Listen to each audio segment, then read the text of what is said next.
Bonsoir mesdames, messieurs, merci d'être encore là, toujours présent pour faire vivre le débat, le gros talk, cette table à palabres sous lequel on parle et on parle. C'est ce qui permet de faire le monde. Et nous sommes très contents d'avoir autant d'avis, autant d'intelligence qui contribuent à faire le monde. Quand je dis autant d'intelligence, ce sont toutes ces personnes-là, ces compatriotes, vous nous voyez, qui ont arboré ces couleurs oranges, qui étaient heureuses d'accueillir le monde et qui aujourd'hui sont tristes tellement elles auraient voulu que cela continue. Mais écoutez, c'est ça le cycle de la vie. On fait une chose aujourd'hui, on en fait une autre demain. Et certains seront reçus sur ce plateau, on parlera avec eux. En revanche, le saviez-vous, je voulais l'ouvrir avec vous, savez-vous que le taux de chômage en Afrique est quand même assez important? Et ce qui est paradoxal, je vous donne les 3 pays qui ont des taux de chômage assez élevés en Afrique, pour que vous compreniez que les combats menés par les dirigeants sont très importants. Premier pays, c'est l'Afrique du Sud. Première puissance économique, un coup avec le Nigeria, un deuxième coup, deuxième puissance. Première puissance économique de l'Afrique, moi je le dis comme ça, qui est le premier pays touché par le chômage en Afrique. Deuxième pays, c'est Djibouti, avec 27%, puisque l'Afrique du Sud est à 32%. Et puis le troisième pays, c'est bien sûr l'Eswatini, avec 24%. Vous vous demandez où est la Côte d'Ivoire? Eh bien, la Côte d'Ivoire n'est pas parmi les 10 pays qui ont le taux de chômage le plus élevé. Elle est bien contente parce que c'est une patriote. Elle aime quand tous ses compatriotes travaillent et ont du boulot. Merci. Bonsoir Christelle. Bonsoir André, merci pour ces informations très importantes. Bonsoir chez vous. Nous sommes heureux parce que la Côte d'Ivoire ne figure pas dans ce fameux classement. Top 10. Ouais. Ça veut dire que les politiques qui sont mises en place par nos gouvernants marchent et continueront de marcher. La preuve, on a en bac, André, des jeunes qui ont été formés et on en parlera juste, je pense, en tout cas à un moment donné de cette émission. Portez-vous bien, en tout cas, bonsoir et bienvenue. Quelle répercussion a le prix du cacao? Quelle répercussion a le prix du cacao mondial sur le citoyen comme Jean Digbeu, planteur à l'ouest du pays, comme Bilé, Simplice, planteur à l'est? On en parlera. Bonsoir et bienvenue, c'est le bon moment maintenant.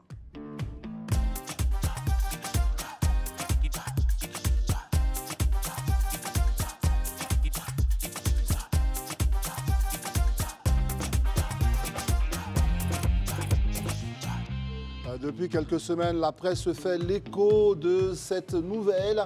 Les prix du cacao sur le marché international ont flambé.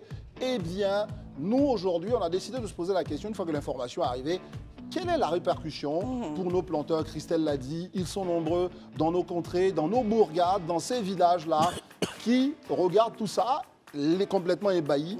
Eh bien, qu'est-ce que nous, on en dit de ce qui devrait leur arriver à la suite de cette information? Le débat est ouvert. Et c'est la bonne question. Qu'est-ce qui va se passer justement pour le planteur ivoirien quand on sait que le prix du cacao flambe, André, sur le marché international? C'est 2 fois plus cher qu'il y a 18 mois, du jamais vu depuis près de 50 ans. Donc on remonte à 1977. Mais comment est-ce que celui qui est à l'est, au nord, au sud et au centre de la Côte d'Ivoire, planteur de son État, peut bénéficier de ces prix-là, André? Alors, première réponse, sans doute, Christelle va venir avec notre très cher Daouda. Dites-nous, justement, comment se fait, j'allais dire, ce commerce du cacao depuis donc, le producteur jusqu'au port, jusqu'à l'international. C'est quoi la lecture qu'on devrait avoir comme ça, un peu de façon un peu pédagogique? Je pense que tout à l'heure, comme vous l'avez si bien dit, depuis 18 mois, le coût mondial du cacao a remonté. Et franchement, c'est un record. Mais déjà, il faut dire aux uns aux autres que quand le prix du cacao est fixé au niveau national, il faut dire aux Ivoiriens que c'est l'État qui paye, qui achète le cacao, qui après va le revendre au niveau mondial. Mais vous n'êtes pas sans savoir que depuis un certain temps, l'année passée par exemple, il y a eu une pluviométrie abondante qui fait qu'aujourd'hui le cacao est malade. Et ce n'est pas seulement concernant la Côte d'Ivoire, mais c'est pratiquement dans le monde entier. Donc, là, vous êtes en train de nous expliquer la question, le lien entre la pluviométrie et l'augmentation du prix. Et donc, on va dire que la demande est plus forte que, justement, l'offre sur le marché. Voilà, c'est un peu ça. Et ce qui fait que le coût a augmenté. Mais cet argent, je suis sûr que de nombreuses personnes vont se demander où va l'argent? C'est de ça qu'il s'agit. Très bien. L'argent, c'est l'État qui va l'avoir. Et forcément, quand vous regardez l'offre et la demande, qu'on le veuille ou non, même si le prix a été fixé à 1000 francs, je pense que l'État, vous le savez si bien, depuis 1 an et demi, voire 2 ans, on est sur une question de vie chère, il y a une inflation au niveau mondial, donc l'État va prendre forcément de l'argent ici. C'est l'analyse que je fais, l'argent à gauche pour régler des problèmes à droite. Donc quand cet argent va entrer, forcément, il faut pouvoir l'injecter un peu partout. Je pense que c'est de mon point de vue. C'est votre première analyse sur la question. Marius Komoé, en rentrant dans le vif du sujet avec vous, parlons précisément d'une coopérative à l'Est que vous connaissez bien. Comment est-ce qu'ils vivent justement ces prix qui sont très applaudis sur le marché international, mais quelles sont les répercussions à Bengourou dans une coopérative, par exemple, que vous maîtrisez? Bon, il a dit si bien, hein, au niveau des coopératives, c'est le conseil café-cacao qui dicte justement ces prérogatives. Donc l'État. L'État et donc les coopératives suivent les instructions donc, du conseil café-cacao. Et dans le cadre de cette augmentation du prix du kilogramme de cacao sur le marché mondial, la répercussion ne pourra pas se faire de façon automatique sur nos planteurs bord champ, dans la mesure où l'on n'ignore pas que le cacao est prépayé par l'État.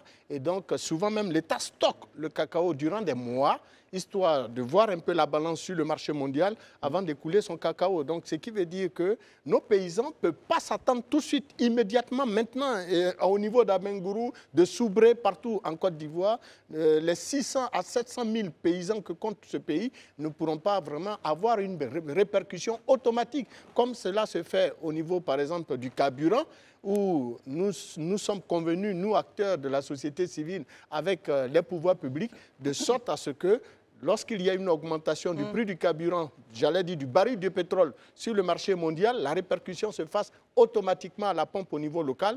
Mais là, c'est pareil également pour le secteur de l'évéaculture, ce n'est pas automatique. Et donc, au niveau du café et du cacao, ça ne sera pas tout de suite et maintenant automatique. Il va falloir laisser la main à l'État de bien gérer la situation avant de répercuter ça aux planteurs à travers les coopératives. Herman, il va falloir laisser la main à l'État. Qu'est-ce que vous pensez que l'État devrait faire dans une telle situation où, en ce moment, on engrange des prix assez intéressants, il y a des bénéfices. Enfin, en tout cas, ceux qui auront l'autorisation de les vendre sur le marché vont engranger. Comment l'État peut récupérer donc derrière et comment l'État devrait agir vis-à-vis donc des producteurs? Mais moi, je pense que ce n'est pas le premier record atteint. Depuis 1977, déjà en septembre 2022, il y a eu un premier record où le prix de la tonne de cacao sur le marché mondial était de $200 à $3500. Ce qu'on n'avait jamais, un record jamais atteint. En ce moment-là, la campagne 2022-2023 était à 900 francs CFA bord champ, comme le conseil café-cacao l'avait fixé. Aujourd'hui, on constate que malgré ce premier record, il y a 18 mois, la situation des planteurs n'a jamais changé. Puisque à la campagne 2023-2024, on était à un prix de 1000 francs CFA. C'est-à-dire que pour quelque chose qui est parti du simple au double, la répercussion chez les planteurs, c'est environ 5%. Donc aujourd'hui, on est encore à un autre record, près de une fois et demie le prix qui était là il y a 18 mois. Ça veut dire qu'en 18 mois, on a fait près de 2,5% de bons. En fait, 2,5 fois de bons. Mais on ne sent pas ce qu'on dit. Ce que moi je dis, c'est vrai que l'État a ses prérogatives. L'État vend sur le marché mondial le cacao qu'on a. Mais les planteurs, la situation des planteurs, aujourd'hui on a 80% des planteurs de cacao en Côte d'Ivoire, c'est un produit qui nous donne beaucoup qui vivent sous le seuil de la pauvreté.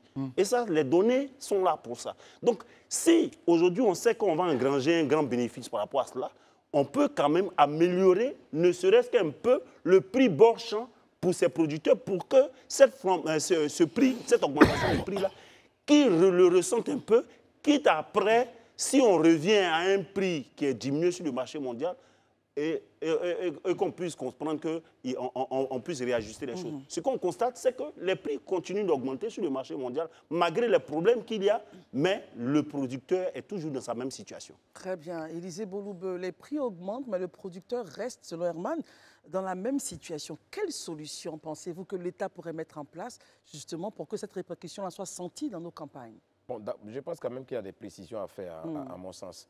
Le prix augmente, certes, parce que aussi la production diminue. Ça aussi, c'est important que les uns et les autres le comprennent.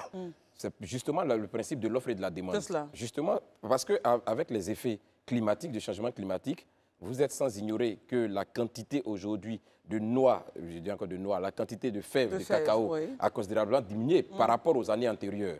Donc, du coup, c'est normal, dans le principe de l'offre et de la demande, que le prix augmente sur le marché international. Maintenant, sur la question de la redevabilité ou bien de ce que les producteurs devaient percevoir, je dis que cette thématique-là reste d'actualité. Mais on ne peut pas aussi ignorer que des efforts ont été faits depuis un certain moment. En fait, l'idée ici pour les gouvernants, en mettant en place ce mécanisme de vente du cacao, c'était quoi? De permettre qu'il y ait une certaine stabilité, comme c'était le cas à l'époque avec la caisse de stabilisation. De sorte que, quand on se retrouve dans une période où le prix chute, on puisse permettre quand même à l'agriculteur, au producteur de rester à une marge qui soit raisonnable. Et si vous constatez, depuis un certain temps, on est resté un peu dans la fourchette de 850, 1000 francs, 1200 maximum. Vraiment, on est resté dans cette fourchette-là. On voit qu'on tourne un peu autour de ce montant-là. Maintenant, en termes de retombées, ce que le producteur, lui, il attend, ce n'est pas forcément qu'on vienne lui mettre 10 000 dans la poche. Mais le producteur, il attend quoi? Qu'on puisse lui bâtir, par exemple, une école. Pour que son enfant n'ait pas à aller à Abengourou, par exemple, forcément au chef-lieu. Mais pourquoi tu joues chez moi à Abengourou? Non, c'est l'exemple que je donne. Non, mais que je vous arrête sur votre exemple, vous allez voir, ça va vous redonner la parole. Donc, on était dans des approches différentes. Quelqu'un dirait, par exemple, non, il faut augmenter le prix. Vous vous dites, ce que le producteur peut attendre, c'est plutôt qu'il y a aussi une école, qu'il y ait plus de routes, etc., que d'avoir tout de suite demain. Ça améliore aussi ses conditions de vie. Exactement. Très bien. C'est là que je veux arriver. Pour l'éclairage, oui. Voilà, c'est là que je veux arriver. Et sur cet aspect-là, si vous partez regarder un peu les réalisations opérées par le Conseil Café Cacao depuis les années 2012 à 2013, vous verrez qu'il y a eu nettement des améliorations. C'est vrai, vous savez, quand le besoin il est grand, même quand vous posez un acte, au regard de la grandeur du besoin, on aura l'impression que beaucoup n'a pas bougé. Mais honnêtement dit, il y a eu des écoles qui ont été construites. Aujourd'hui, je pense qu'en termes d'écoles, je n'ai pas exactement les chiffres, mais je peux vous dire que sur les établissements primaires qui ont été construits, on est un peu plus d'une centaine d'établissements qui ont été bâtis dans certaines localités. Grâce au Conseil Café Cacao, aux ressources perçues par le café et cacao. C'est vrai que ça reste encore, vous êtes d'avis avec moi, insuffisant, parce que le besoin il est très grand. Mais c'est là justement que je me dis à un certain moment donné aussi, il faut que nous, en tant que citoyens, on puisse aussi comprendre quelque part qu'il y a des sacrifices qu'on doit pouvoir faire, mais on a besoin aussi à l'endroit de nos gouvernants que ces sacrifices qui sont faits aussi bien par les producteurs que par les trucs aient des répercussions qui soient visibles, pas forcément dans l'immédiat, mais dans un moyen terme. Donc il faut qu'on aille véritablement à l'amélioration des conditions de ces producteurs à une échelle plus élevée. Je tiens à préciser quand même à tous que la question de la fixation des prix du cacao est un sujet super complexe. Parce qu'en réalité, tout à l'heure, Élisée, vous disiez, en réalité, ce qui est observé, c'est que les prévisions que vous entendez là, en réalité, concernant la rareté du cacao, sont des prévisions. C'est-à-dire que ça va arriver à la fin de l'année. Donc, en fait, c'est un sujet complexe. C'est-à-dire qu'en fait, ce qui se passe est en train d'impacter en réalité une production qui arrive avant, mais le prix est déjà fixé pour aujourd'hui. Donc c'est quelque chose de très complexe. Quelques spécialistes pourront nous aider. Mais nous, ce qu'on essaie de faire ici, c'est là où on va redonner encore la parole, un tour de table à nos amis. Est-ce que finalement, vu que Herman l'a dit, Élisée l'a dit, les producteurs sont très pauvres, est-ce qu'il n'y a pas un changement à opérer dans le mode de fixation et dans la gestion du prix aux producteurs pour que ce prix soit équitable? C'est un sujet qu'on vous ouvre. Est-ce que vous pensez qu'il y a quelque chose comme ça à revoir, Christelle? Justement, cette question est très importante. Est-ce qu'il ne faut pas changer de paradigme dans l'approche? Extrêmement importante dans la mesure où Herman l'a dit, et c'est la pure vérité, plus de 80% de nos paysans, de nos planteurs croulent sous le poids de la misère, vivent sous le seuil de la pauvreté. Et ce qui a été avancé n'est que pure vérité. Je vous ai dit que nous avons entre 600 et 700 000 planteurs au niveau national.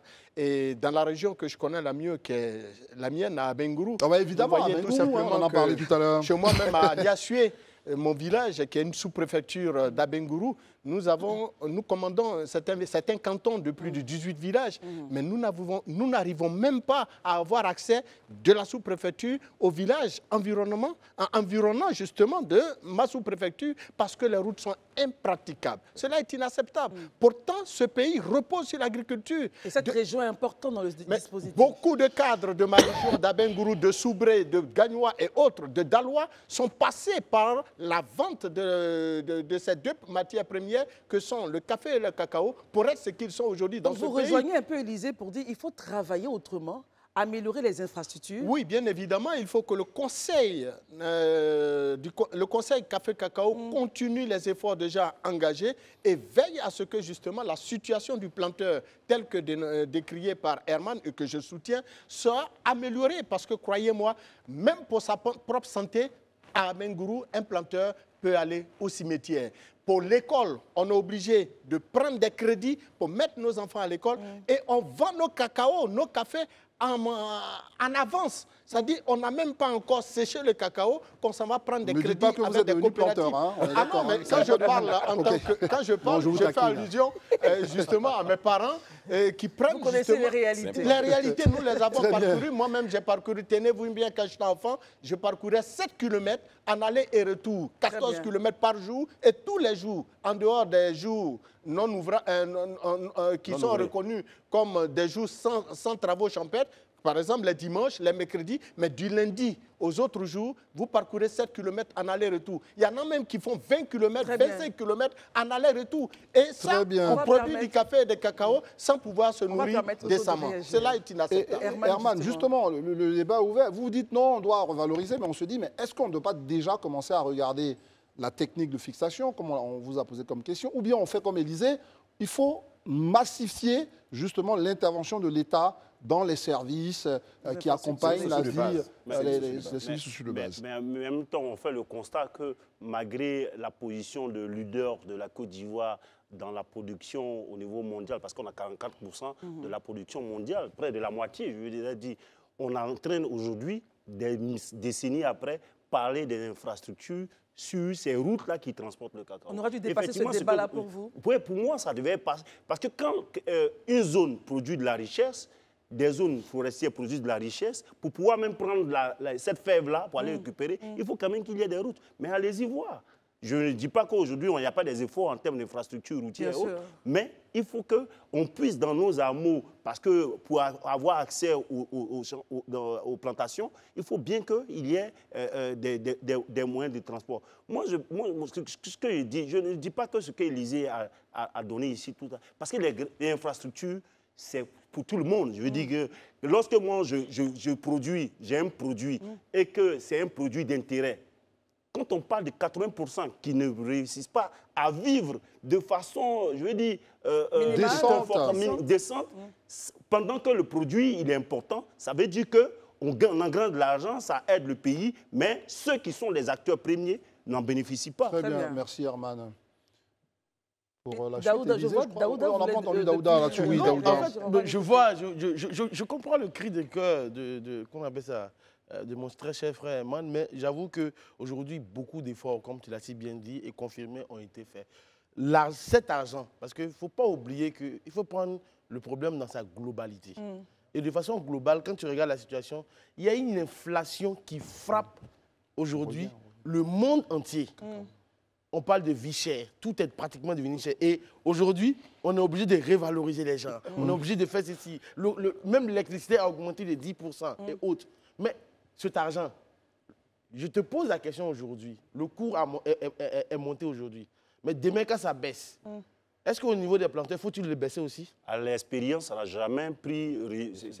Non, mais je veux dire, l'État gère tout ça de sorte à ce que cet argent-là, il y ait une redistribution équitable, plus ou moins équitable, parmi tous les secteurs d'activité. Parce que comment on appelle ça, les secteurs apporteurs de richesse, ce n'est pas seulement le cacao et le café. Ouais, quand vous parlez de redistribution équitable, parce qu'on ne le sent pas. Parce que, comme vous le dites, lorsque le prix du panier de la ménagère est élevé, c'est les mêmes populations qui en souffrent. lorsque, par exemple, il n'y a pas d'hôpitaux, il n'y a pas de plateau technique important, c'est les mêmes populations qui souffrent. Aujourd'hui, les 10% du coût de l'électricité qui a augmenté, c'est les populations qui en souffrent. Ce que je dis, c'est vrai qu'on a les grandes infrastructures à faire, mais il faut que chacun ressente à son petit niveau. Je pense qu'à ce niveau-là, tu parles de... Et on termine avec vous, parce que Marie, je veux réagir. Si tu regardes le plateau technique de nombreux hôpitaux au niveau, en Côte d'Ivoire ici, le plateau technique a été relevé, des centres hospitaliers et ruraux ont été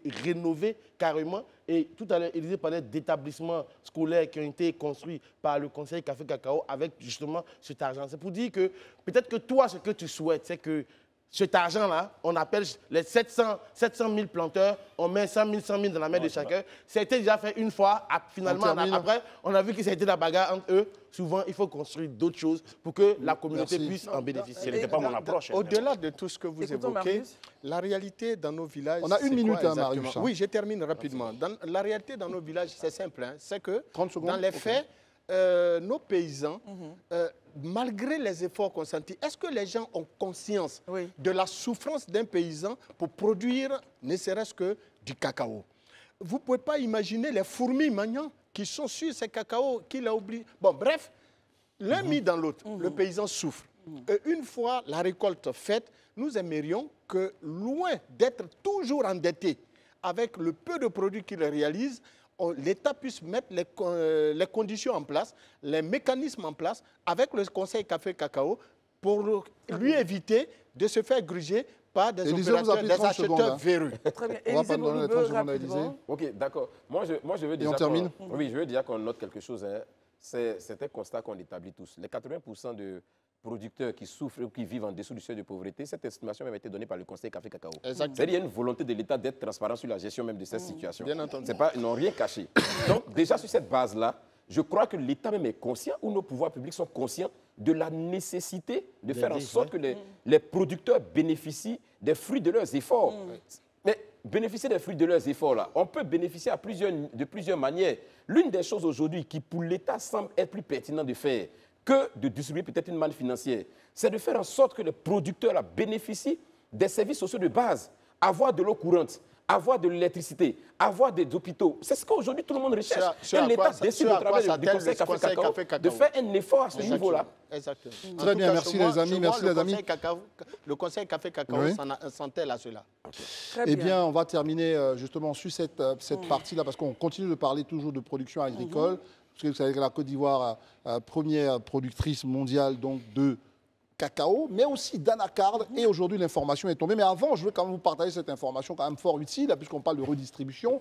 Le porte-parole du gouvernement a dit simplement, et c'est une information très importante à vous donner, c'est que en 2022, le revenu brut cumulé perçu par l'ensemble des planteurs de cacao avoisine les 1000 milliards de francs CFA, parce que c'est un chiffre aussi à donner. 1000 milliards, c'est pas rien. Ça veut dire que les choses sont faites. Est-ce qu'on regarde le verre à moitié vide ou à moitié plein? Eh bien, le débat se poursuit. Mais parlons maintenant d'anacarde. L'information est tombée aujourd'hui, hein, Christelle. On nous a dit que le prix a été fixé. Et ça aussi, c'est un autre débat. Exactement. Et on va en débattre tout à l'heure. Mais avant, regardons ce reportage réalisé par la rédaction du Grand Talk.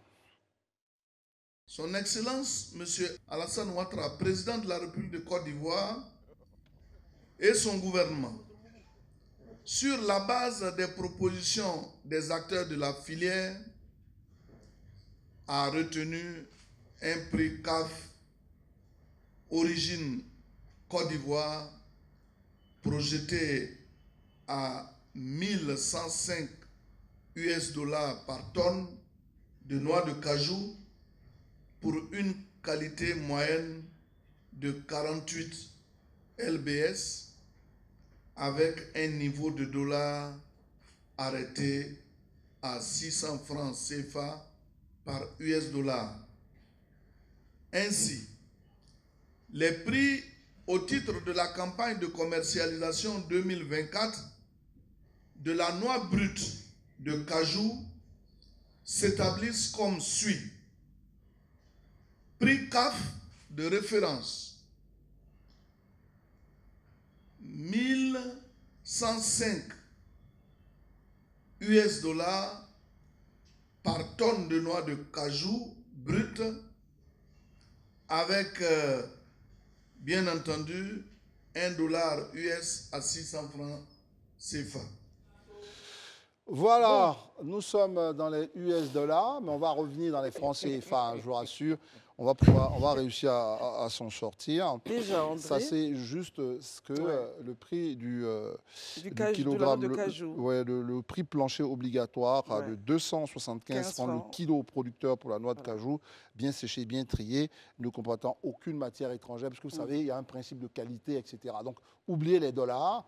Pensons juste qu'à 250 francs, 75 francs, pardon, excusez-moi. Je ne vais pas encore réduire le prix de nos braves paysans.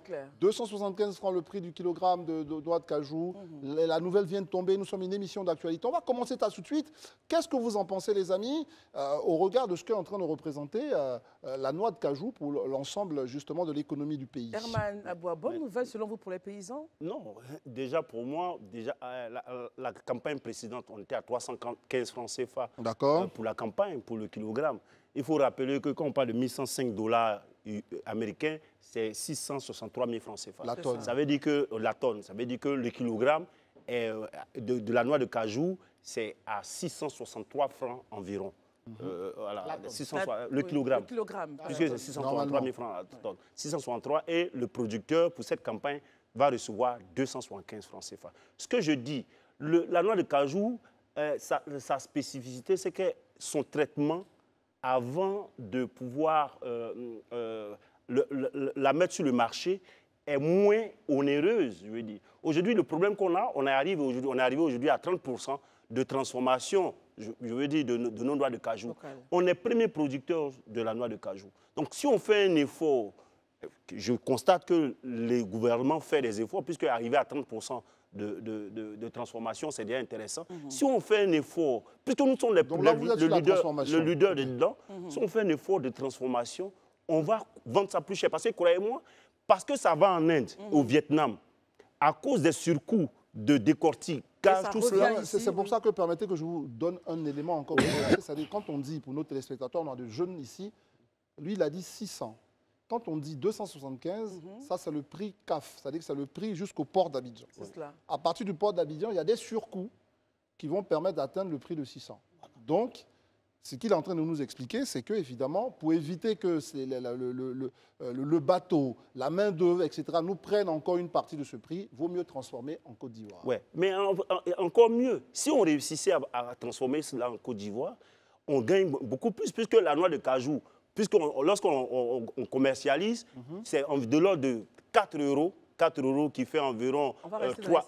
Oui, je vais le dire, 2500 environ, 2500, 2700 francs CFA le kilogramme. Vous voyez que quelque chose qui est acheté au producteur à 275 francs CFA, si on fait un effort de transformation au niveau local, nous sommes leaders, on va gagner, on va faire un gain de près de 2500 francs CFA. Et ça, les producteurs allaient gagner.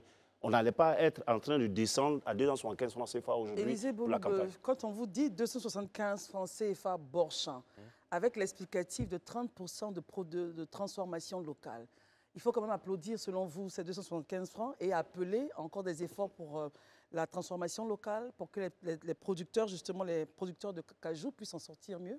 D'accord, oui. Bon, avant que je ne puisse donner une réponse concrète, permettez une petite explication. Allez-y. Concernant le gap un peu, comme il a si bien expliqué, de 315 francs l'année dernière, qui était le kilogramme Borchamp, à 275 aujourd'hui. Qu'est-ce que l'État nous dit? Ça s'explique juste par, je vais dire que l'abondance de production.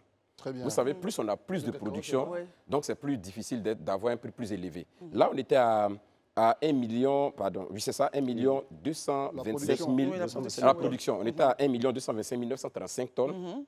Aujourd'hui, la production pour cette campagne-là est à 1 million 250 000 tonnes. Donc vous voyez qu'il y a pratiquement près de 25 000 tonnes encore qui se sont ajoutées. Donc du coup, ça a augmenté la production, donc le prix certainement a connu une... Je vous prends au mot. Est-ce que là aussi, l'État doit avoir une stratégie de rétention? Parce que c'est vrai qu'il y a d'autres producteurs, à la différence du cacao, qui est quand même un peu... Les pays ne sont pas si nombreux. Est-ce qu'il y a une stratégie qu'on doit adopter pour pouvoir faire en sorte que notre anacarde soit plus demandé sur la place internationale? Non, André, moi, je te réponds tout de suite.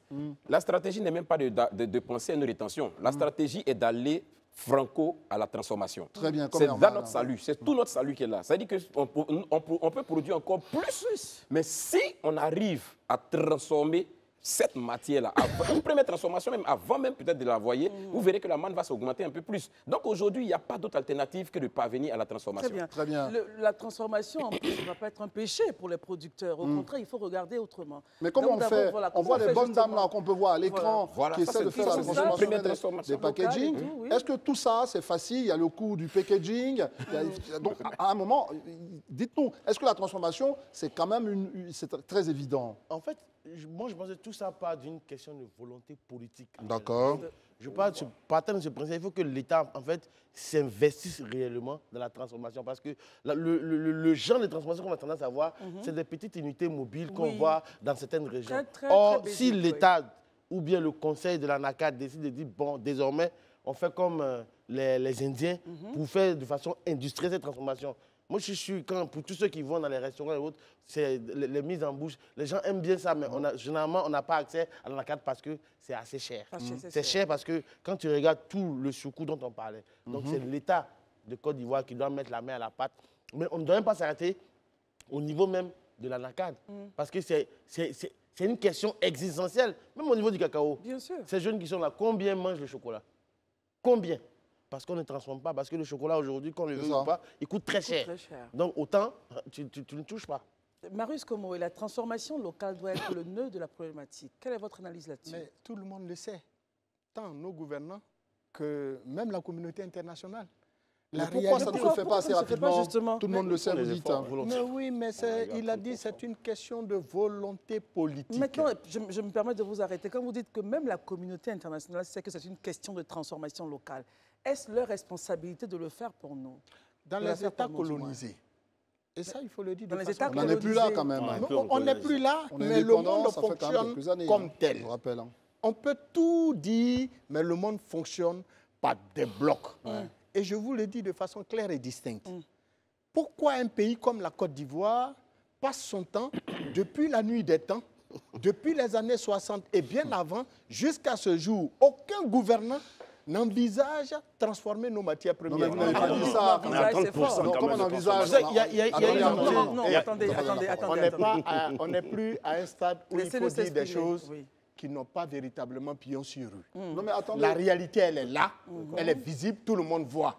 On est le premier producteur du monde du café et du cacao. On est incapable nous-mêmes de se faire du chocolat dans notre propre pays. On préfère prendre les fèves de cacao brutes, envoyer à d'autres qui les transforment et viennent nous vendre 10 fois, 20 fois plus cher qu'ils nous l'ont acheté. Attendez, au niveau du cacao, un peu, s'il vous plaît. Respirez légèrement, on se parle tranquillement. Vous ne pouvez pas nous dire qu'on est incapable, parce que c'est les mots que vous employez qui sont les choses. Parce que je vous dis qu'en Côte d'Ivoire, il y a quand même des structures qui transforment le cacao et qui font du chocolat localement, etc., etc. Que vous disiez que ce n'est pas assez, mais dire qu'on n'envisage pas. Reprocher qu'on n'en fait pas assez, ok, mais ne pas envisager, c'est là où je vous interpelle. Ne noircissez pas le tableau non plus. Mais non, du tout, aucunement, mon cher André. La réalité, elle est tangible, elle est là. Moi, j'ai dit, très bien. Nos opérateurs du secteur privé qui viennent s'installer, encore faut-il regarder bien, quel est l'opérateur économique ivoirien, l'opérateur financier ivoirien qui transforme le café cacao. C'est toujours les mêmes qui quittent ailleurs, qui viennent encore transformer et nous revendre. Donc, soyons sérieux, moi je me limite là. Il faut que nos gouvernants comprennent la juste mesure de la réalité de nos paysans. Il faut aujourd'hui tourner le dos à l'importation tout azimut de nos matières premières. Il faut chercher maintenant à les transformer et il faut former notre jeunesse à donc aller vers cette dynamique de sorte à ce que dans les années à venir, la Côte d'Ivoire vende des produits finis que de vendre des produits. On va écouter Herman et puis ensuite Non, de toute façon, André a pu lui dire qu'en Côte d'Ivoire, on fait quand même des efforts de transformation et même de semi-transformation. Au niveau de la noix de cajou, on est même... Parce que le véritable problème, c'était le tri. Je vais pas finir. Le tri et le décortiquage. Aujourd'hui, on est quand même à 30% au niveau de la noix de cajou. On est aussi à 31% au niveau du cacao. OK. Donc, ce que je veux dire, moi, parce que pourquoi est-ce que ça va être intéressant qu'on le fasse?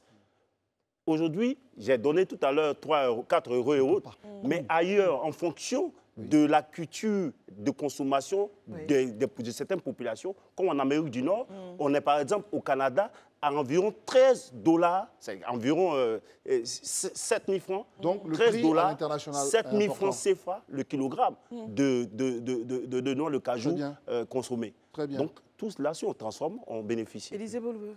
Ok, d'accord. Je voudrais juste rassurer Marius pour dire qu'à cet effet-là, il y a quand même un projet qui a été lancé par le gouvernement qui s'appelle le projet de promotion et de compétitivité de la chaîne de valeur agricole ANACAD PPCA.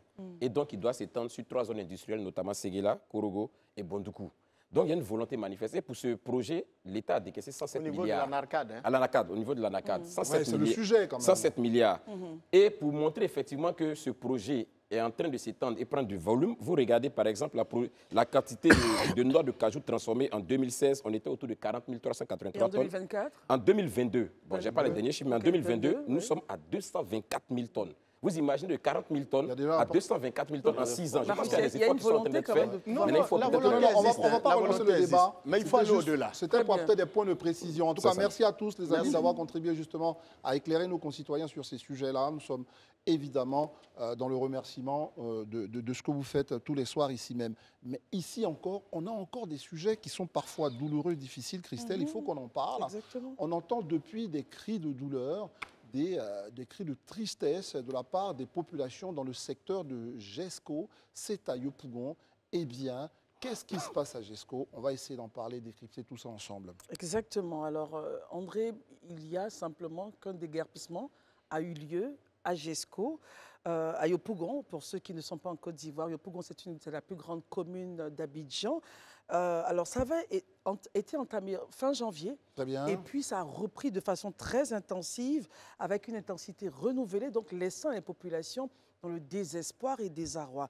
Notre action ici sur ce plateau, c'est de comprendre, bien sûr, d'analyser, de comprendre cette situation et comment est-ce que les populations, in fine, pourront s'en sortir. Et très bien, avant de comprendre, on va regarder notre magnéto, mais le magnéto, il faut le situer dans le contexte. Bien sûr. Il y a eu donc une première, j'allais dire, mesure de déguerpissement. Oui. Le maire de Yopougon, en la personne du président de l'Assemblée nationale, Adama Bitogo, monte au créneau. Il a un propos qu'on va entendre tout à l'heure. À la suite de cela, il rencontre le gouverneur du district d'Abidjan en la personne de Cissé Ibrahima Bakongo. Et finalement, on apprend là que la nuit, les bulldozers sont apparus comme des cacamous. Ça ne fait pas rire, mais c'est vraiment sérieux parce que les enfants dormaient, ils ont vu ça arriver. Ils se sont dit, qu'est-ce qui se passe? Mais là, aujourd'hui, on va réécouter un peu les propos du président, du maire Bictogo. Et ensuite, on débat ici avec vous-même, les amis. Mais on ne peut pas venir détruire moralement des gens. Parce qu'au-delà de la maison, c'est moralement qu'on est en train de détruire des gens. J'irai rencontrer le gouverneur pour lui dire que je refuse que tout engin rentre à Yopougon sans mon autorisation. Je vais prendre un arrêté dès cet instant. Je vais réquisitionner la gendarmerie et la police. Et la police municipale à l'effet de protéger tous les quartiers qui sont concernés, de ceux qui relèvent des maisons déjà touchées. Ceux qui ont les a cédés. Maître Dago, qui est un des agents au maire, je vais vous commettre de saisir le Conseil d'État pour que le district, au regard des ACD, dédommage ceux dont les maisons ont été détruites. Ceux qui n'ont Si, voilà, donc c'était donc le propos du maire de Yopougon qui, en gros, en substance, disait que les choses n'allaient pas se faire dans les conditions dans lesquelles ça avait démarré. Et finalement, on a assisté à autre chose. L'enseignement qu'on en tire, c'est que finalement, le déguerpissement s'est poursuivi. Exactement, André, il faut le dire, le 1er février, il y a eu une rencontre entre les deux hommes. Ils ont discuté, mais apparemment, il n'y a pas eu d'entente. Et donc, on a assisté à cette déguerpissement. Qu'est-ce qui s'est passé? Comment est-ce que vous analysez tout ceci? Commençons par vous, Herman. Non, moi, déjà, je prends le maire Bitogo lui-même au mot. Il dit aucun engin n'entrera à Yopougon sans son autorisation. J'imagine qu'ils ont pu avoir son autorisation avant que ces engins en arrivent. Mais de toute façon, lorsqu'il le disait, il était en phase de s'administrer. On savait tous plus ou moins que ça allait être compliqué pour lui d'obtenir l'arrêt. Il pouvait gérer le délai, mais l'arrêt total, Mais moi, je pense que quand il s'agit de projets structurants, parce qu'aujourd'hui, Abidjan, quand même, avec la place que cette agglomération-là occupe, il faudrait qu'on arrive à avoir très beau visage pour Abidjan. Ce n'est pas de la méchanceté sur ces populations. Surtout que dans ces zones-là, généralement, les gens s'installent de façon anarchique. Et je crois bien que, j'espère qu'avant de les déguerpir, ceux qui devaient les déguerpir ont suivi le protocole. Sinon, moi, si le protocole est suivi, il faut déguerpir parce que quand même, GESCO, c'est l'entrée d'Abidjan en venant par l'autoroute du Nord. Alors les amis, voilà que nous sommes pris par 2-3 contraintes à Christelle. Exactement, oui. Nous allons permettre encore à l'autre qui nous chasse, à Manu Militari, tous les soirs. Au moment où on pense qu'on est bien lancé, Isabelle Vauvor. Ouais. C'est d'elle-même qu'il s'agit. Bon, évidemment, le JT va arriver, le débat est déjà lancé et Herman a situé toute la problématique, le rôle, la place du maire, la question de la salubrité urbaine, et bien sûr, comment s'occuper de ces populations qui parfois sont dans la souffrance. Tout ça, vous allez pouvoir réagir là-dessus, Christelle, juste après la pub. Donc, la pub, on reviendra sur ce sujet, ne partez pas, tout à l'heure.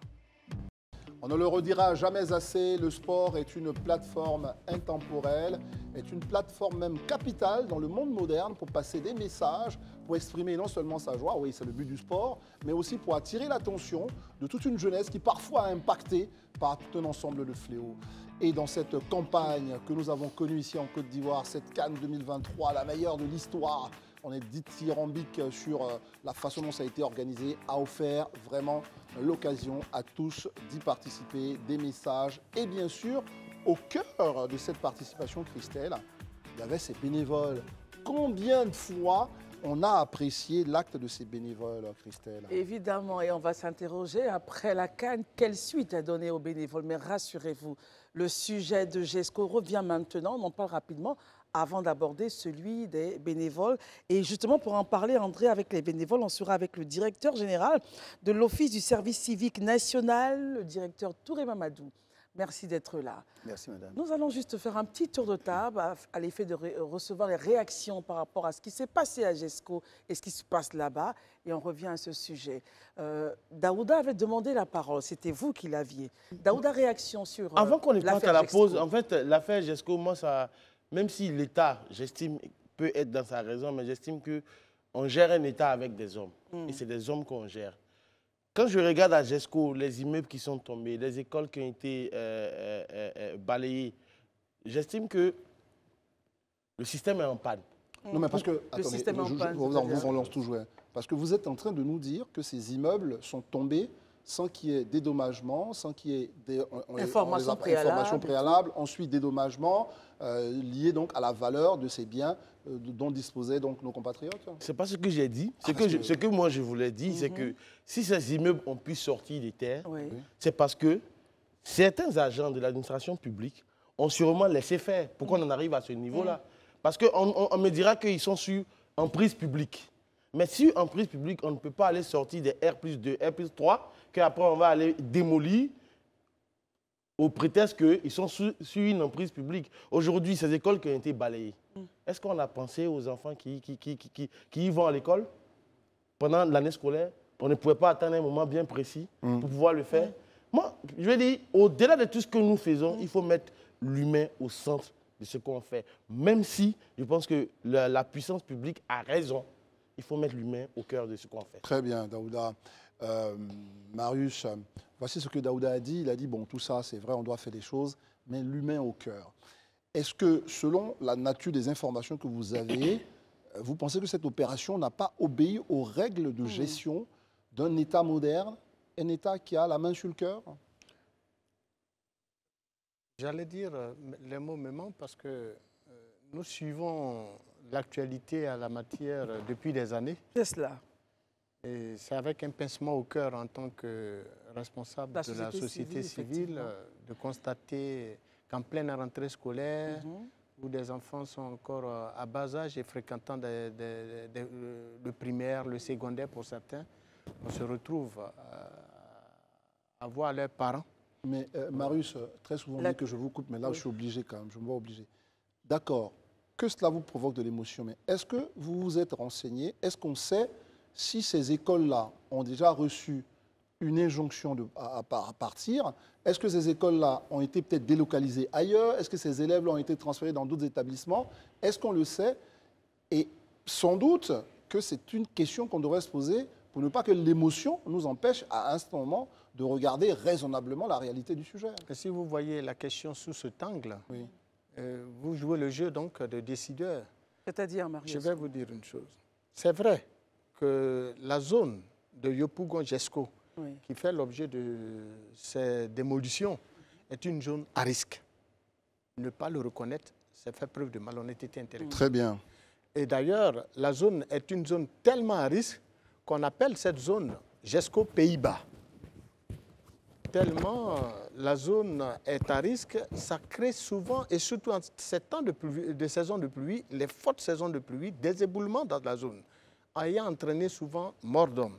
Plusieurs fois relancés, 1000 fois interpellés, les populations n'ont jamais voulu certes partir. Donc vous nous informez là que les populations avaient l'information. Mais bien entendu, l'État ne peut pas se lever comme ça, aller démolir des maisons sans avoir préalablement informé des populations. Ça n'existe nulle part. Même à Koumassi, où nous avons connu, même à Koumassi, où nous avons connu les mêmes démolitions, eh bien l'État avait pris la peine de sensibiliser. Et même pour ceux qui avaient justement des titres fonciers, on leur avait demandé de les produire. Beaucoup se disaient avoir des titres fonciers, mais n'ont jamais pu les produire. Et donc, c'est des installations anarchiques. Il faut le reconnaître de façon claire et distincte. Et bien donc, l'État fatigué naturellement de sensibiliser ces populations en leur demandant de quitter ces zones à risque. On sait bien que des structures étatiques ont été mises en place à cet effet. Et finalement, c'est à son corps défendant que le district d'Abidjan a dû donc agir, même si c'était nuitamment. Nuitamment, le district d'Abidjan... Nuitamment, il va falloir qu'on en parle. Le district d'Abidjan, Élisée Boloubeu, donc agit nuitamment. On prend les propos de Marius Komoé. Et si on veut voir, on se situe sur quel axe dans ce genre de choses? Est-ce qu'on part à l'émotion? Comme Daouda l'a dit, on sent, ce sont des populations, des écoles, des enfants, des parents qui perdent leur habitat, leur environnement. Ou on se dit, l'État est froid, sans état d'âme, il va à l'action. Comme Herman le disait, on a des projets structurants. Comment est-ce qu'on devrait se situer justement pour mieux comprendre la problématique qui se passe à Jesco, Élisée Boloubeu? Bon, moi, je pense qu'on ne va pas refaire l'eau chaude. Je crois que le père fondateur de la Côte d'Ivoire moderne, de qui tout le monde se revendique, a placé dès le départ. Il a dit la Côte d'Ivoire a choisi de vivre le capitalisme à visage humain. Nous avons entendu le président Alassane Ouattara même qui a dit aussi qu'il est pour le libéralisme à visage humain. Donc, dans l'un et l'autre, on voit tout de suite ici que la volonté des pouvoirs publics ou des autorités ivoiriennes, bien évidemment, c'est de nous apporter le développement. C'est cela. Mais il faudrait que ce développement se fasse, comme je le dis, dans un minimum d'humanité qui puisse s'exprimer. Moi, je n'ai aucun problème avec le fait que les gens aient été dédommagés ou pas, ou bien aient été avertis ou pas. Mais nous-mêmes, là, notre intelligence nous dit quoi? On est dans un timing, on est le 21 février 2024. Ça fait une semaine, on a eu la CAN. On est en pleine année scolaire. On fait un déguerpissement pareil. Mais où on met les enfants qui vont à l'école? Où on met les parents qui y travaillent? Peut-être qu'ils n'ont même pas encore, c'est vrai, ils ont été prévenus, mais qui n'ont pas pu, prévoir leur départ. Qu'est-ce qu'on en fait? Moi, je pense que le timing aussi, quelque part, il doit être quand même regardé. On aurait pu, humblement, même peut-être, on ne veut même pas aller jusqu'aux vacances scolaires, mais au moins attendre jusqu'à la période de Pâques, le temps pour les uns et les autres quand même de se préparer à pouvoir déménager ou bien à pouvoir trouver une autre école. Ça aussi, il faut en tenir compte. Donc vraiment, toutes les actions qu'on fait là, il faut quelque part quand même qu'il y ait aussi une humanité, un peu d'humanisme dans ce qu'on fait. C'est aussi important. Très bien. Je reviens sur notre point de départ. Ce sont nos avis par rapport à la situation qu'on observe. Il est bon que nous ayons l'ensemble des informations, comment l'administration a traité ce cas-là. Et nous profitons de notre antenne pour inviter justement la mairie de Yopougon et aussi le district, les services à venir expliquer aux Ivoiriens pour pas que nous soyons tous dans la spéculation. Parce qu'évidemment, on est très ému de voir comme ça nos compatriotes qui sont jetés dehors, ça c'est le fait. Ouais. Mais dans quelles conditions cela s'est fait? Il faut qu'on en parle, puisqu'à un moment, il est bon que les uns et les autres aient le fin mot de l'histoire. Il est avec nous depuis un moment, il est là, il nous écoute religieusement. C'est le directeur général de l'Office du service civique national. Il est avec ces éléments, ces bénévoles qui vont s'applaudir très fort quand même, les amis, parce que depuis là, on ne l'a pas entendu. Christelle, On l'a dit, ces bénévoles ont eu le privilège, parce qu'il y a 40 ans que leurs devanciers ont vécu une Coupe d'Afrique des Nations en Côte d'Ivoire. Eux, ils avaient le privilège d'être au premier rang, de participer. Comment ils l'ont fait et quel est le bilan et quelle est la suite? On en parle avec vous. Et ils ont les yeux brillants de joie et surtout on va dire, d'honneur d'avoir été aux premières loges de cette CAN-là. Mais après les festivités de la CAN est finie, on a la Coupe, certes. André, quel avenir pour les bénévoles? Justement, monsieur le directeur Touri Mamadou, on en parle avec vous. Êtes-vous satisfait, première question, de la production de leur travail sur le terrain? Est-ce que vous applaudissez ces bénévoles-là? Merci madame, c'est même pas à moi de les féliciter. Le monde entier a félicité les bénévoles. Les Ivoiriens sont satisfaits de leurs bénévoles et je pense que les jeunes eux-mêmes sont contents d'avoir fait cette mission et c'était l'objet. L'objet, c'était de faire en sorte que la CAN qui était annoncée pour être la plus belle des CAN soit avec les jeunes. Et nous pensons que ça a été très très bien réussi. Très bien. Après la CAN, comme on dit, next point, c'est quoi l'avenir pour eux? Alors le next step, c'est... Nous sommes dans une...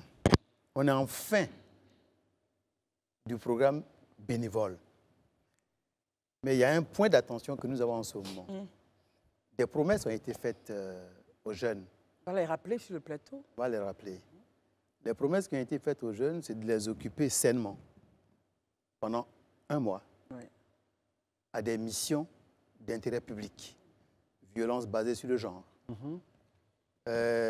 Tourisme, accompagner des visiteurs, salubrité, reboisement et ainsi de suite et ainsi de suite.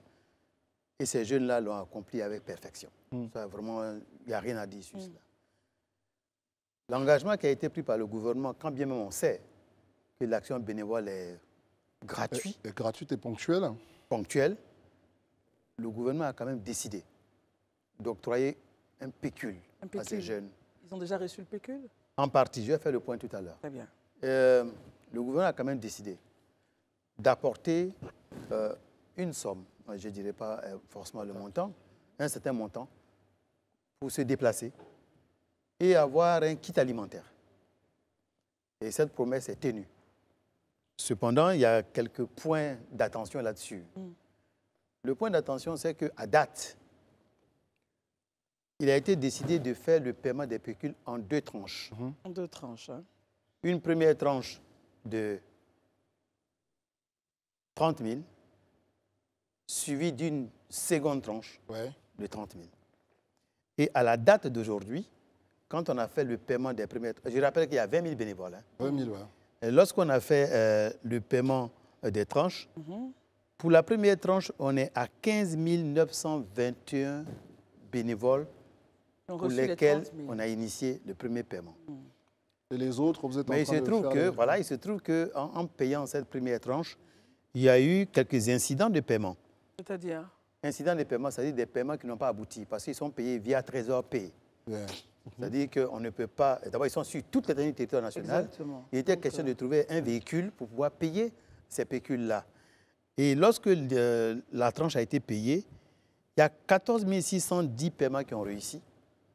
Et il y a 1311 incidents de paiement. On entend par incident de paiement, le jeune, l'argent a été transféré, mais le jeune n'a pas reçu son argent. Il ne peut pas récupérer. Parce que vous l'avez eu au téléphone, enfin, ces jeunes ont été appelés, il y a eu un phoning, justement, pour échanger avec eux. Mais c'est d'ailleurs comme ça qu'ils savent qu'ils n'ont pas reçu leur argent. Et ces incidents sont en train d'être traités. Alors, pour traiter ces incidents, alors quels sont ces incidents? Pourquoi les incidents arrivent? Premièrement, parce que le numéro de Trésor Pay communiqué n'est pas le bon. C'est ça. Deuxièmement, il n'y a pas de concordance entre le numéro de Trésor Pay et le numéro de téléphone que le jeune a donné. Très bien. Et le troisième point, souvent, certains n'étaient pas là. Et il fallait être aux missions, être présent pour recevoir le paiement. C'est-à-dire qu'ils sont enrôlés comme bénévoles, mais ils n'ont pas travaillé sur le terrain. Pour certains. Alors, malgré cela, on est passé à la deuxième tranche qu'on est en train de payer actuellement. À date, aujourd'hui, il y a 13 382 paiements réussis. C'est ça. Et il reste 2 539 paiements. Pour ne pas se mettre dans les chiffres, parce que ça fait un peu... En gros, les paiements ont eu lieu en première partie. La deuxième partie se poursuit. Le temps de regarder qui a fait quoi, qui n'a pas fait le petit malin. être absent et de nous faire croire qu'il était parmi. Alors, donc ça c'est bon. Pour clore sur ce point-là, il y a à peu près 2539 bénévoles qui n'ont pas encore reçu leur paiement pour tout incident qui se rapproche de nos services, pour qu'on puisse les aider à terminer ce processus. Non, en gros, l'information principale, c'est que les opérations se poursuivent. C'est très bon qu'il en parle. Oui, si, mais ça se poursuit, mais il faut qu'on revienne quand même globalement sur la façon dont ils se sont comportés, ils se sont exprimés, on ne l'a pas suffisamment dit, et de partir, comme elle le signale, sur l'après-bénévole. Est-ce qu'aujourd'hui, la façon dont ils se sont comportés vous donne la force de vous dire que le programme bénévolat est un programme sur lequel le gouvernement doit miser pour permettre aux Ivoiriens, aux jeunes Ivoiriens, d'être beaucoup plus dans l'esprit civique? Ça veut dire que est-ce que ça devient un programme que vous avez envie de massifier? Vous le dites très bien dans votre administration. Est-ce qu'il y a un passage à l'échelle pour ce type de dispositif? Merci pour cette question. On est déjà en train de passer à l'échelle. Le bilan est positif. Les jeunes se sont très bien comportés. Vraiment, ils nous ont fait honneur. Maintenant, quelles sont les prochaines étapes, les perspectives? Premièrement, bientôt le samedi 2, très bien, sur Abidjan, Monsieur le ministre et ses pairs vont célébrer les bénévoles. Le ministre de la Jeunesse. Le ministre de la Jeunesse. Et certains ministres.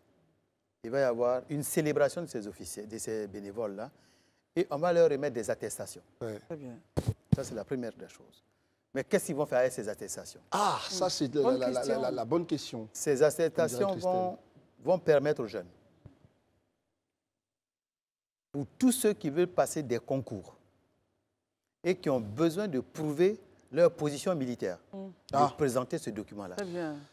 Non, mais ça, c'est important. Il faut qu'on s'arrête dessus. Peut-être que je vois Daouda qui bouillonne, qui a envie de poser une question là-dessus. Ça veut dire que... Non, pas une question. Peut-être une question, mais peut-être un commentaire, vous avez le droit. Hein. Ça veut dire que cette affaire de bénévolat, qu'on peut justement exécuter au service de la société, peut être capitalisée quand on veut se mettre au service de l'administration demain. Peut être valorisé. De plus en plus, nous allons demander la valorisation des missions de service civique. Et j'en arrive.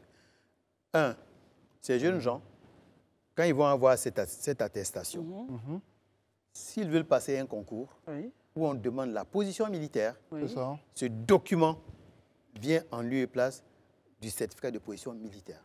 C'est un petit avantage que ça leur donne. Deuxièmement, tous les jeunes qui se sont engagés dans le volontariat, dans le bénévolat, dans le service civique, on considère qu'ils se sont mis à la disposition de l'intérêt général. Et en cela, on leur doit redevabilité. Tous les jeunes qui vont avoir des attestations de cette nature seront prioritaires sur tous les guichets emploi de l'Agence emploi jeune. Très bien. Alors, donc, s'ils viennent avec ce certificat, un jeune qui a ce certificat est prioritaire à un autre jeune qui n'a pas ce certificat. Donc, voilà un peu les valorisations qu'on est en train de faire de ce dispositif. Alors, pour qu'on ait su ça, il y a un corps des bénévoles qui est la suite. Il y a un corps des bénévoles qui est en train d'être créé. Et aussi des volontaires. On va les mixer. Je pense qu'on va les mixer. Il va y avoir un corps, justement, qui va regrouper ces volontaires, ces bénévoles, pour que progressivement, et chaque fois que besoin sera, on puisse aller chercher dans cette base-là pour les mettre en mission. Donc voilà un peu tout ce qu'on est en train de faire sur la valorisation. En fait, ce n'est pas une question que je voulais poser. Parce que, oui, c'est une petite contribution parce que dans ma question que j'avais, je me rappelle qu'avant la CAN, le directeur avait dit, il avait fait des promesses. Et je m'attendais à lui poser ces questions-là. Où est-ce qu'on en est? Donc j'ai été ému de voir qu'en fait, il a commencé à égrener comment on appelle ça? Ces promesses. Je tenais à vous dire mes admirations. Et je tenais aussi, par ailleurs, à dire aux bénévoles que moi, j'ai fait 4 satisfaits sur 6. Franchement, j'ai été vraiment ébahi par le travail qu'ils ont fait. On le dit souvent, les Ivoiriens parlent mal, les jeunes Ivoiriens parlent mal. Mais pour la première fois, j'ai vu des jeunes Ivoiriens courtois, polis, avenants. Et franchement, je vous tire mon chapeau. Bravo à vous. D'accord. Alors, il faut dire que on se met à échelle, en fait, en Côte d'Ivoire, en adaptant donc le bénévolat à opérationnalisation sur le travail, parce que dans certains pays, c'est important d'avoir ce certificat-là, qui montre que vous avez été au service de la nation, et donc on peut vous considérer, Herman, et ensuite Élisée. Bon, moi, je trouve que, tout à l'heure, j'ai fait ma petite enquête. Je suis allé même auprès de ces bénévoles-là pour leur demander est-ce qu'au-delà de tout, certainement ils ont eu quelques difficultés sur le terrain, est-ce qu'ils sont satisfaits de cette contribution qu'ils ont apportée? Eux-mêmes ils ont dit à l'unisson, malgré les aléas, qu'ils sont satisfaits. Mais moi, effectivement, Daouda l'a dit, nous, c'était notre inquiétude. Est-ce que la petite cagnotte qui a été prévue, est-ce qu'on pourrait le remettre? Oui, parce que c'est du bénévolat. Au-delà de ça, ils ne s'attendaient pas à une prime qui supérierait leur contribution. C'est du bénévolat. Donc, je pense qu'ils sont dans cet esprit-là. Mais les mesures annexes que le directeur général vient de donner, par exemple, être prioritaire sur les guichets des agences emploi jeunes, et puis corps de bénévolat et de bénévoles et volontaires, il faut les exécuter. Parce qu'ailleurs, comme Christelle le disait, effectivement, ces éléments-là sont très, très importants. Moi-même, j'avais dit ici une fois, quand on parlait du taux de vote qu'on ne voyait pas beaucoup, il fallait insister même pour que, lorsque quelqu'un va voter, que ça puisse lui permettre d'être aussi prioritaire, même dans les concours et autres, parce que c'est des actes civiques. Donc, vraiment, je vous tire le chapeau sur ces perspectives-là que vous avez prévues pour ces jeunes. Élisée voudrait avoir également une contribution, une question? Oui, moi, j'ai une question. C'est vrai, tout ce que le directeur général a dit était très intéressant, notamment la question de priorité au guichet unique et autres, tout ça, je trouve que c'est de bonnes mesures. Mais là où j'étais un peu dubitatif, déjà, le thème bénévole, c'est quelqu'un qui n'est pas censé attendre une rémunération en retour. Est-ce que le fait que vous ayez pris des jeunes à qui vous avez remis quelque chose, ce n'est pas aller à l'encontre, en fait, du chemin du bénévolat, et ce n'est pas une manière aussi, demain, d'amener des gens à vouloir être bénévoles dans l'espérance de pouvoir obtenir un gain matériel et financier? Est-ce que vous n'allez pas à l'encontre du principe du bénévolat? Oui, merci. Le principe du bénévolat dit que vous vous engagez sans attendre rétribution. Mais le principe du bénévolat ne veut pas dire qu'on ne fait pas face aux charges que vous avez exposées pour faire votre mission. C'est des jeunes, ils n'ont pas de revenus. Ils doivent se déplacer pour aller faire leur mission. On dit qu'il faut au moins payer leur transport. À midi, ils veulent prendre un petit sandwich, il faut au moins leur donner ce petit quelque chose. Sinon, par principe, dans le bénévolat, dans les pays les plus développés où on a vu le bénévolat, c'est gracieux. Vous venez, vous payez votre transport, vous venez de votre temps, vous repartez chez vous et vous êtes content d'avoir été à la disposition de la communauté. Pour appuyer un peu sur ce qu'Élisée dit, c'est de savoir, est-ce que les jeunes qui sont là, ils sont derrière, est-ce qu'ils ont compris le sens de ce bénévolat-là à travers votre action finalement? Est-ce qu'ils ont compris qu'au fond, ils ont été payés spécialement parce que c'est la CAN, tout le monde est content, mais c'est que demain, ils devraient s'engager dans le bénévolat sans attendre rétribution? Est-ce qu'ils ont compris ça? Sur ce point, nous avons un gros travail à faire. Parce que la promotion de la jeunesse, c'est un peu ça. Il faut faire de la pédagogie. Pour l'instant, les jeunes sont dans une telle quête d'emploi que pour eux, tout est emploi. Alors que le bénévolat, le volontariat, ce n'est pas un emploi. Mais pour l'instant, on est dans la pédagogie. Il faut qu'on leur explique, Mais en même temps, nous comprenons la position dans laquelle, la situation dans laquelle ils se trouvent. Donc, on peut faire un petit effort pour aller, pas à contre-courant de la philosophie du volontariat et du bénévolat, mais on va faire un petit effort pour les accompagner. Alors, pour étayer vos propos, donc, monsieur le directeur, on va regarder ce petit magnéto et on débriefe après. Afin d'aider à la réussite de l'organisation de la 34e édition de la Coupe d'Afrique des Nations 2023, des bénévoles ont été recrutés. À cet effet, ces bénévoles ont été mis en mission sur plusieurs axes, à savoir l'éducation, à la communication, à la culture civique, l'aménagement du cadre de vie et de l'environnement et la sensibilisation sur plusieurs thématiques telles que la drogue, l'alcool et les violences basées sur le genre. Dame Kouadio Hortense Kouman est l'une des coordonnatrices déployées pour la CAN 2023, ayant en charge les bénévoles d'Abidjan Sud. Aujourd'hui, le monde entier vous connaît. Le monde entier sait que vous avez participé à la réussite de la CAN. Vous avez apporté votre contribution, vous avez apporté votre jeunesse, votre dévouement, votre engagement, votre joie, votre amour pour la Côte d'Ivoire. Reconnaissant envers le président de la République et les autorités du pays pour cette opportunité, pour les bénévoles et leurs différents encadreurs et responsables, ces différents moments passés au service de la nation lors de la Coupe d'Afrique des Nations en terre ivoirienne furent des aventures mémorables, inoubliables et riches en expérience. Je suis porté bénévole d'abord pour apprendre, mais aussi apporter mon expérience aussi au bénévolat, aussi un grain de sel à la canne de l'hospitalité. Nous participons aussi à l'épanouissement du pays. Nous aussi, nous aidons aussi le pays à avancer. L'expérience, on va dire, c'est de travailler en communauté. C'est une première fois pour moi d'être rassemblé de plusieurs personnes que je ne connais pas et travailler ensemble comme une personne pour la même voie. Au terme de la CAN, ces bénévoles dans l'ensemble décident de mettre toute leur expertise à la disposition du pays dans divers domaines d'activité. Pour cela, ils exhortent les autorités à ne pas les oublier. On attend aussi que les autorités, après cette CAN, se tournent vers nous. Il ne faudrait pas qu'ils partent. C'est vrai, nous sommes jeunes, donc on a besoin d'emploi aussi, qui nous regardent. Eh bien, elle a dit on a besoin d'emploi. Et voilà, on a travaillé pendant un mois pour la CAN 2023. Quelle suite pour les bénévoles? Beaucoup donc d'actions sont menées, notamment l'action du ministère à travers son office, qui est de dire un corps des bénévoles, ainsi que toute une série d'actions pour valoriser l'acte de bénévolat. Eh bien, nous sommes très heureux. Et on a voulu entendre l'expérience, Christelle, de ceux qu'on a entendus, mais nos amis ici sur le plateau ont bien des choses à dire. Je voudrais que, Christelle, on entende celui qui, à travers son acte de bénévolat, a aussi sorti une chanson. Oui. Ah, c'est qui? Ah, il est là, il a sorti une chanson. Prenez le micro. Il y a un micro. Est-ce que la régie a un bout de ce qu'il a chanté? Si on pouvait. Bah, si on n'en a pas, c'est pas grave. Monsieur le Président, okay.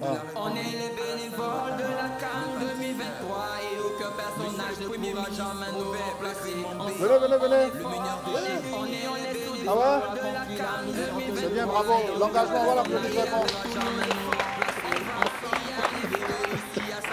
La confiance qui nous a tous donné. Alors, on va réduire un peu le son de et puis échanger avec vous. Vous vous présentez, bonsoir.